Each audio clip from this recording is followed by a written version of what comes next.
পাইকারি দামে মাত্র 50 পিস টি শার্ট নিয়ে শুরু করতে পারবেন আপনার ব্যবসা।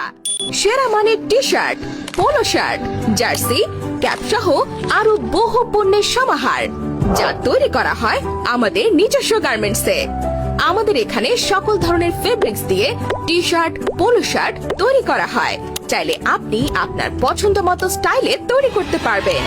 এছাড়াও যারা র্যাক ডে, ট্যুর, সেমিনার, রাজনৈতিক প্রোগ্রাম, পার্টি সহ যে কোনো প্রয়োজনে টি শার্ট বানাতে চান, তারা আমাদের সাথে যোগাযোগ করতে পারেন। আমরা পাইকারি মূল্যে সেল করে থাকি এবং সারা বাংলাদেশে কুরিয়ারের মাধ্যমে ডেলিভারি করে থাকি। আমাদের বিশ্বাস, আমাদের সাথে ব্যবসা করে আপনি ঠকবেন না, কেননা আমরা নিশ্চিত করছি উন্নত মানের পোশাক ও সেবা।